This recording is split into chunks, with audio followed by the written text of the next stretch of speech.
Is this what you meant by taking back control after Brexit?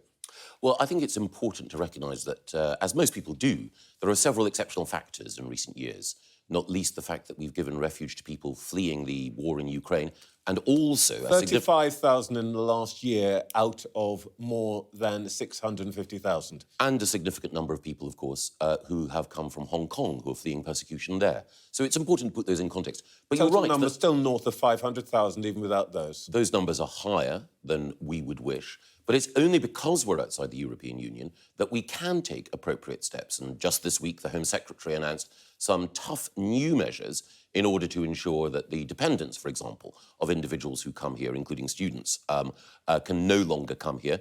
And it is also the case that we are taking appropriate steps in order to ensure that those people who come here who are highly skilled, and we do need highly skilled people in our economy, exceed a particular income threshold. So we are tightening those rules. We can only tighten those rules because we're outside the EU.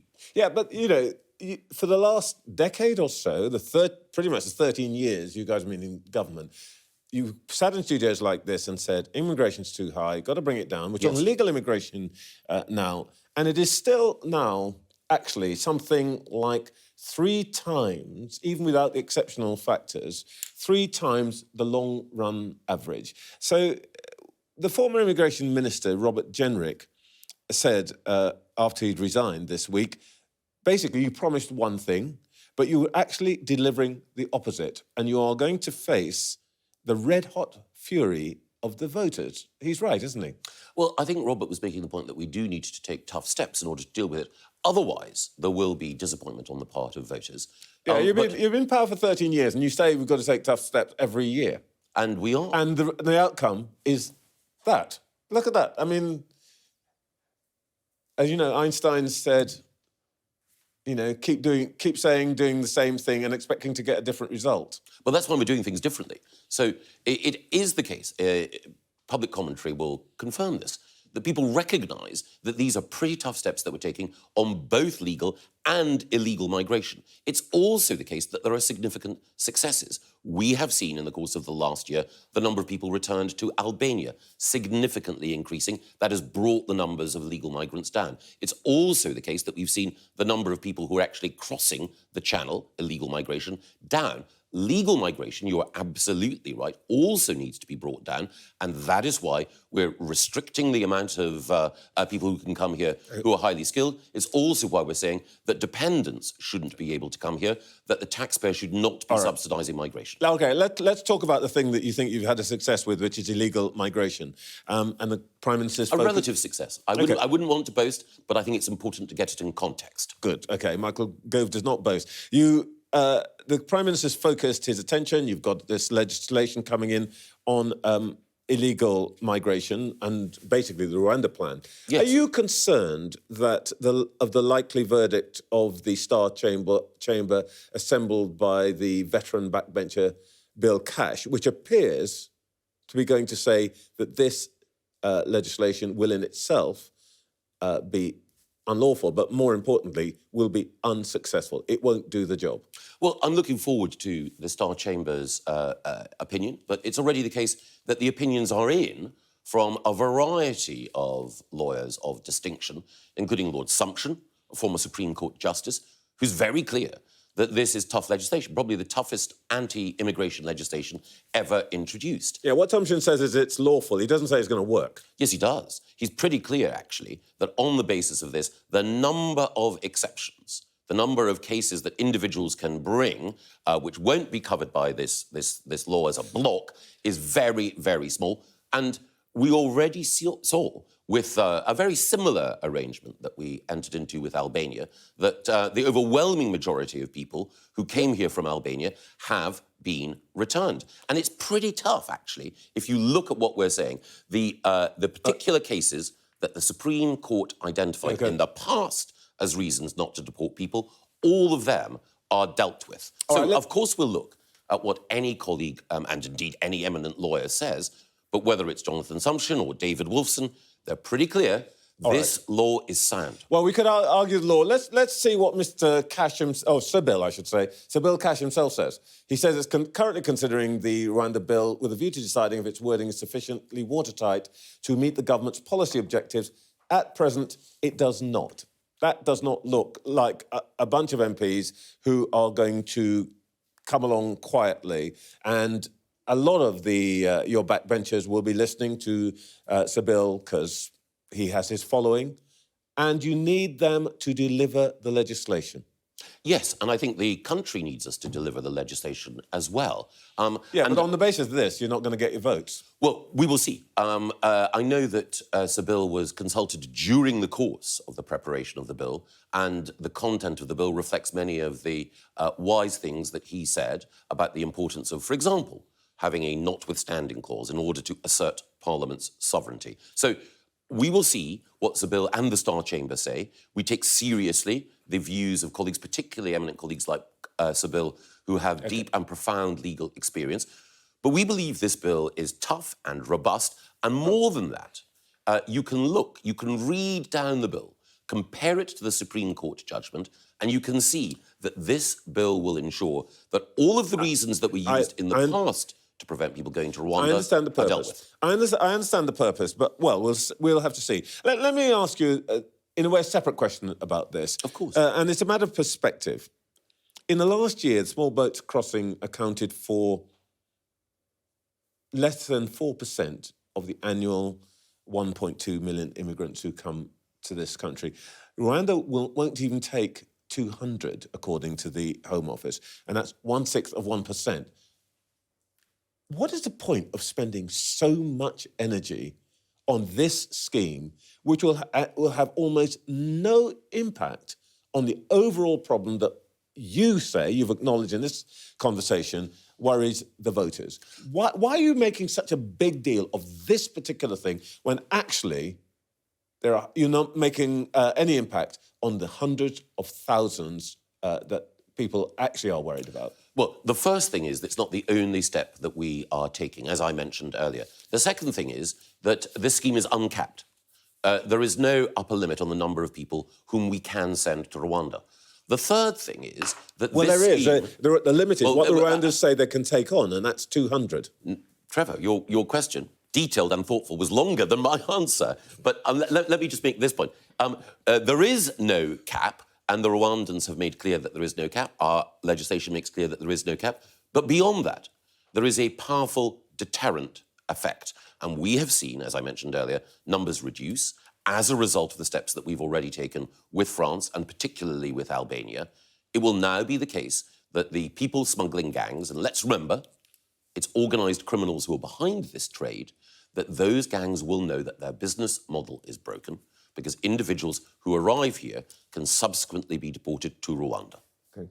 Look, let's just deal with the politics of this, and let me ask you a short question. Of course. Scheme's divisive, it's expensive. Your own law officers say that 50% chance. I still just want to ask you why this specific scheme is so important to you. It's because we need to use all means at our disposal in order to deal with, as you quite rightly pointed out at the beginning of the programme, numbers of people coming to this country legally and illegally that the public consider to be, and I consider to be, too high. And therefore, we have a variety of different tools at our disposal. This is an important and a powerful one. And whatever speculation there may be about legal advice, some of those who have opined in public about this measure, thoughtful people like David Wolfson, Lord Wolfson of Tredegar, have made it clear that this legislation is lawful and robust. OK. Look, it needs 30 or so to defeat the Rwanda plan. Possibly you'll get it through this week. But Mr Sunak has made it clear that this is a huge thing for the Conservative Party. Some of your colleagues were offered the choice between unite or die, seem ready to take a graceful exit, frankly. What happens if you don't get it through? Will we see an early election? No, we're not contemplating that because I'm confident that when people look at the legislation and have a chance to reflect, that they will recognise that this is a tough but also proportionate measure. And of course, we will listen to opinion within the House of Commons. But a fair point, I think, that has to be acknowledged is that we are taking steps to deal with an issue that you rightly identified is of concern to the British people. The other parties, the Labour Party, do not have a plan. There is no alternative that they are putting forward. So I think that when we look at elections, and it's important that we do this, not because of political opinion, but because it is the right thing to do. We should govern in the national interest. But I think if people are thinking politically, they will see that there is a straightforward choice between a Conservative Prime Minister dealing with this issue and a Labour Party totally absent from the debate. OK, I appreciate your clarity, no early election. Conservative Prime Minister dealing with this, but also tomorrow will be dealing with the COVID inquiry. Sir Patrick Vallance, the chief scientific officer at the time, told the inquiry that the Eat Out to Help Out scheme that he brought in as Chancellor almost certainly increased the number of excess deaths. Is that right? Again, that's Sir Patrick's view, and I have enormous respect for Sir Patrick, having worked with him closely. However, I think it's important to say that the Eat Out to Help Out scheme was announced a month before it was implemented.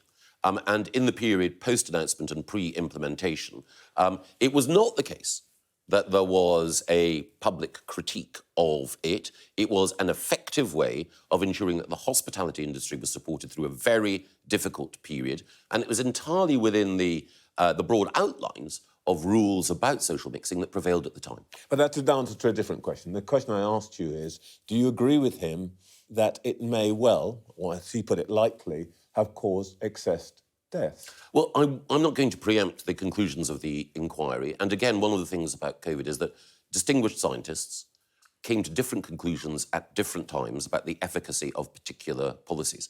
That's not to criticise them, quite the opposite. It's to make the point that they're making, that the science is not a monolithic body of unchanging truth.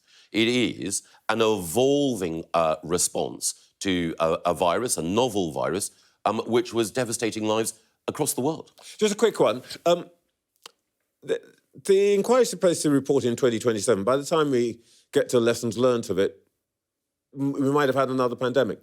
Is this the right inquiry, or as some people are saying, the wrong inquiry asking the wrong questions? Well, I think it's important to say that one of the reasons why you mentioned it will go on until 2027 is that it's split into particular modules. I think next year, early next year, we'll get the result from the very first module, which is looking generally at preparedness. And I know from the way in which, it's not for me to pass judgment, but from the way in which Heather Hallett has been presiding over the inquiry, that she's been paying very close attention to the whole question of preparedness. So I would expect that there will be recommendations.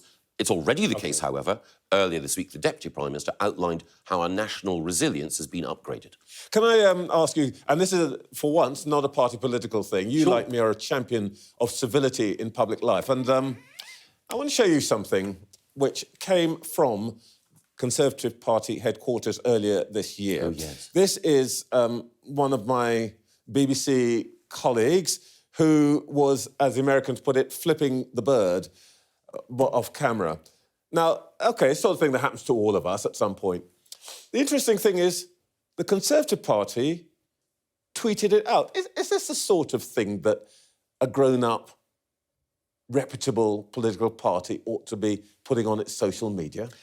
Well, it's certainly a salty intervention in public debate, but I think the important... Salty? Yes. I think the important thing to bear in mind is that our political conversation takes place in a variety of different ways on different platforms, and it's important both to engage people where they are, but also a very powerful point is made here, which is that as we discussed earlier, Labour have nothing to say on the whole question of illegal migration. This is very clever, Michael, but Michael Gove would never have put that on social media, would he? I think anyone who's looked at my social media would see that I am no social media ninja. So my social media, I think, is herbivorous, to put it mildly. But on social media, you have a lively debate, and that is a powerful contribution to a very lively debate. OK, so it's OK? I absolutely, well, as you know, Trevor, like you, I'm also a strong believer in free speech, in robust debate, Okay. and engaging people where they are. A conversation to be carried on. Michael Gove, thank you very much.